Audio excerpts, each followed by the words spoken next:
নগদে দিতে হবে ধারে নাই কথা 100 গজর বরযাত্রী 10 ডলার বিবি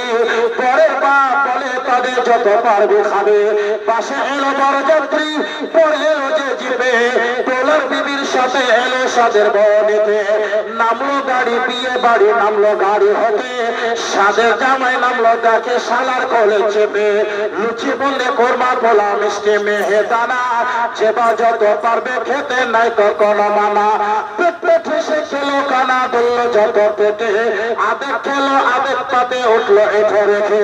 বিয়ের বাড়ির আগে নাতে আওলা টাঙা আছে নাচ করছে গান গাইছে ছেলে মেয়ে নাচে এবার ইমাম সাহেব এসে গেছে ছেলে পক্ষ এসে গেছে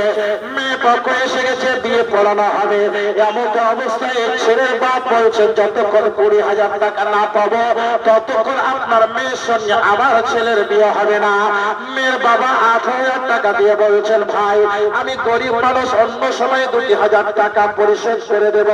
বিয়েটা সম্পূর্ণ হতে দেন মেয়ের বাপকে ছেলের বাপ সমাজের সামনে বারবার অপমান করছে বলছেন যতক্ষণ 20,000 টাকা না পাবো ততক্ষণ আপনার মেয়ের সঙ্গে আমার ছেলের বিয়ে হবে না এইভাবে যখন বারবার অপমান করতেছিল মেয়েটি তখন জানলা দিয়ে তাকিয়ে তাকিয়ে দেখছিল আর সমাজকে ঘৃণা করে তখন সে আত্মহত্যা করতে যাচ্ছে এমন অবস্থায় মেয়ের বাপ বলছেন অষ্টমরার ভিতরেতে 2,000 টাকা শোধ করে দেব দিও না আর দেখা 16 না কবেটার বাবা লাফিয়ে গেল তাতে চাল্লা হতে সব ফরিদা তাকিয়ে তাকিয়ে দেখে আব্বা মরে পয়দা করে এত অপমান নিজের চোখে দেখে বলে রাখবো না খোঁজান বিষের বোতল হাতে নিয়ে খেলো কেঁদে কেঁদে গিলে নিল মরে গেল বিয়ের পোশাক পেতে সমাজ তুমি তৈরি থাকো ইয়ার জবাব দিতে ধরবে যেদিন আল্লাহ পাক কাল কিয়ামতে মিষ্টি পোলা মাছ মাংস আর খরিদার পাতে সমাজ তুমি জবাব দাও বিষের বোতল কেন হাতে মিষ্টি পোলা মাছ মাংস আজকে খাবার দিয়ে না মিষ্টি এসে মূল্য কেন সমাজ জবাব দিয়ে না আজ খরিদার শ্বশুর বাড়ি যাবে ট্যাক্সিটাতে সমাজ তুমি জবাব দাও কেন দন যাতে আজ খরিদা খুশির দেব হবে বাসর ঘর সমাজ তুমি জবাব দাও খরচ আজ কবর